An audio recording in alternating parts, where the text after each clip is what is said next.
Okay, okay na. So, good day, everyone.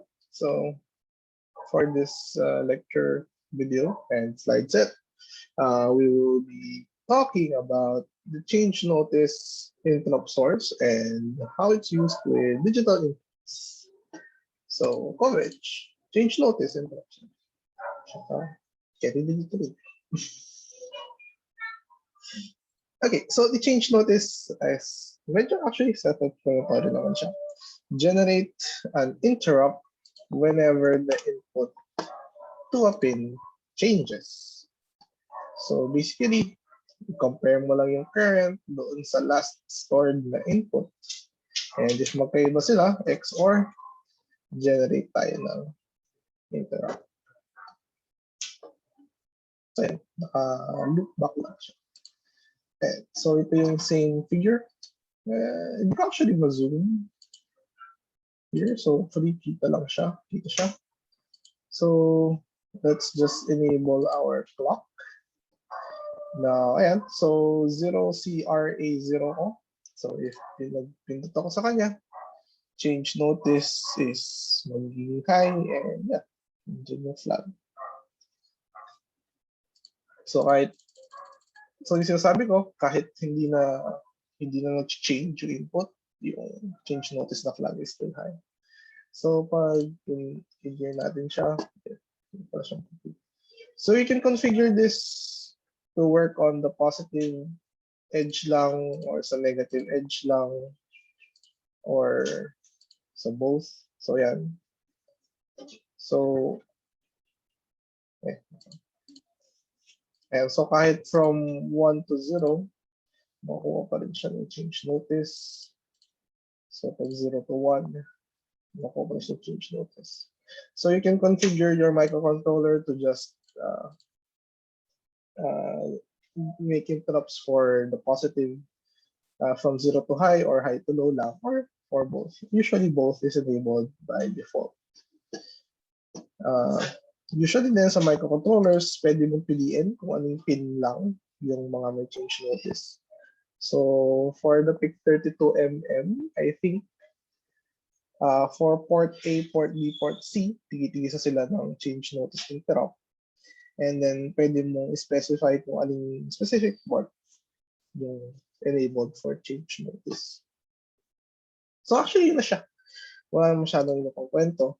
So ang change notice, siguro hindi obviously, pero siya yung pinaka ginagamit in conjunction with digital inputs. So yung parang pre-processing and decoding ng digital inputs, usually ginagawa siya sa change notice na ISR. So one good example is instead of waiting for an input, we wait for an interrupt or a change notice interrupt instead. So ibang ginagawa yung program while hindi lang na kailangan hintayin si input. Then next, it can also help with more complicated input interfaces. So the following will be an example for that. So one first example is in input debouncing. So if familiar kayo sa mga mechanical switches tsaka relays, may mga contacts kasi yun. Pag pinindot mo yung switch, magdidikit yung metal contacts. Di ba, familiar naman kayo sa elastic tsaka inelastic back collisions. Diba, pag elastic, pagka-contact, magbabounce pa siya bago siya mag-stay. So kahit may spring dyan, magtutulak sa kanya mag-contact.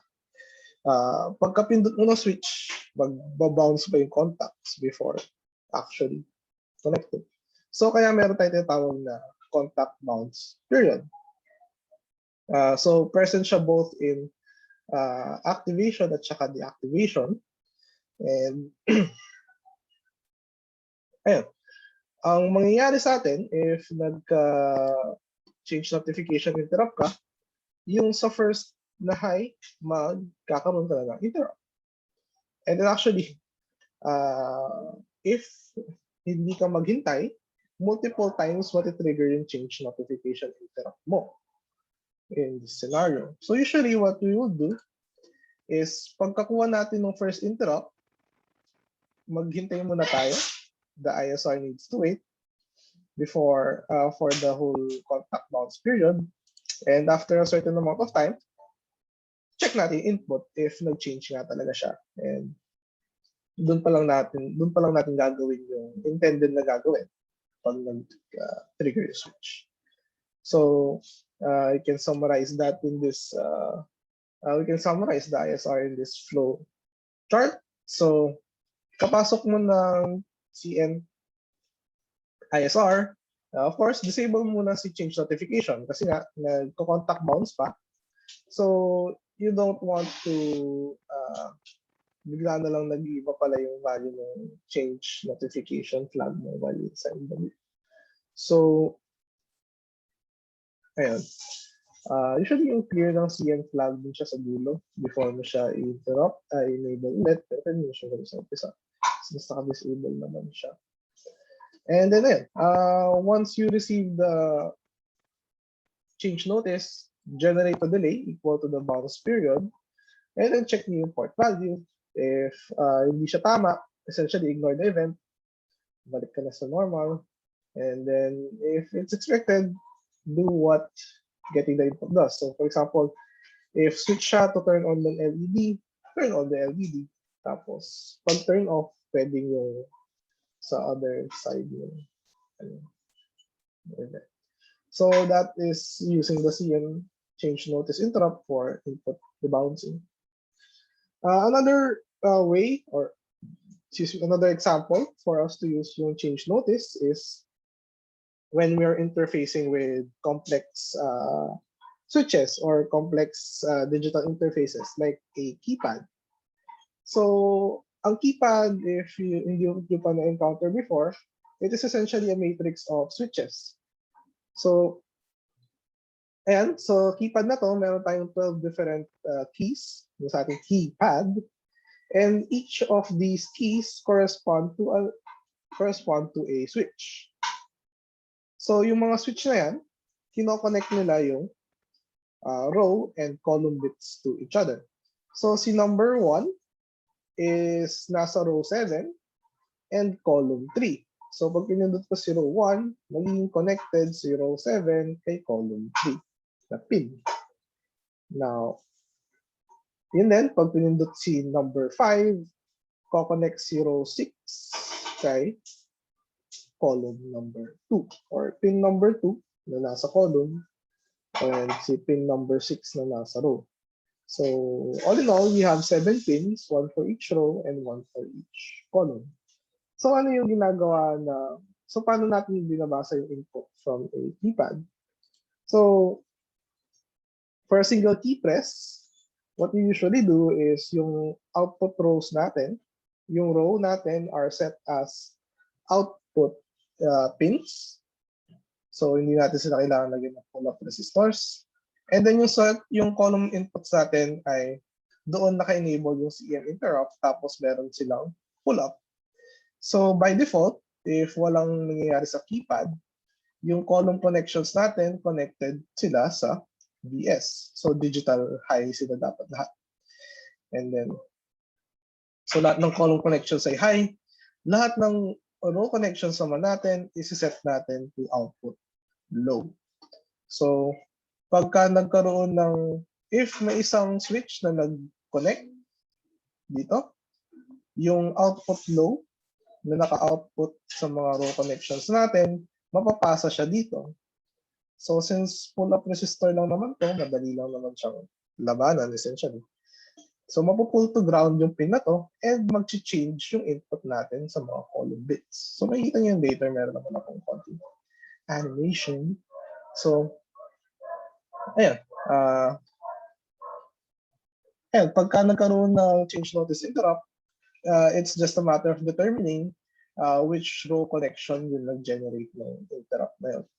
And then, nalalaman mo na kung ano yung na-press. So, for example here, lahat ng row connections ay low. So, dahil pag blue, let's say ground. Pag red, we say, let's say, yun yung high, output high. So, ayan. low lahat ng output na row, and then high lahat ng input na red dahil sa pull-up resistors. Now, interchangeable naman, pwedeng column connections yung outputs and then input connections yung rows. So, nasa sa inyo na lang yun. So, next, let's say na press si key number 5 here. So, since na-short si pin 6 kay pin 2, si pin 2, kailangan ma-pull siya to low. So, yung mga pull-up resistors naman, wala naman silang masyadong magagawa pagka connect sa ground si pin number 2. So, ayan, since nag-switch si column from high to low, it should generate a change notice interrupt.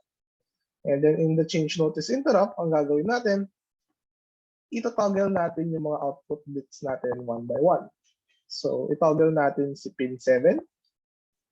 Walang mangyayari dapat kay column 2 or kay pin 2 kasi hindi naman siya connected kay pin 7. Pag si pin 6 naman yung ginawa kong high, well, meron siyang connection kay pin 2.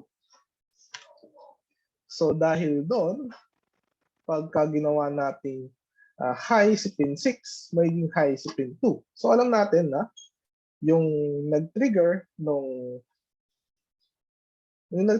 change notice kay pin 2 is connected kay pin 6. So that is row number, kung row 0 to row 1, kung column 0 to column 1. So basically, yung input natin is from the column number 2 or the second column from the left and row 2 from the top. So ang na-press na key is number 5.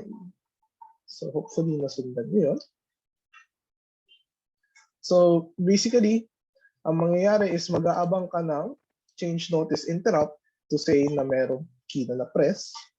And pag nakuha mo na yung, pag na-receive mo na yung interrupt na yun, iisa-isahin mo yung mga output connections mo and you figure out which of the output connections is connected doon sa change ng input.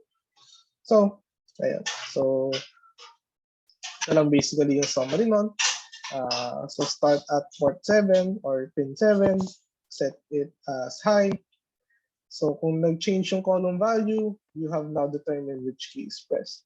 So, if not, decrement yung port. So, kung still valid, yun, tuloy ka lang.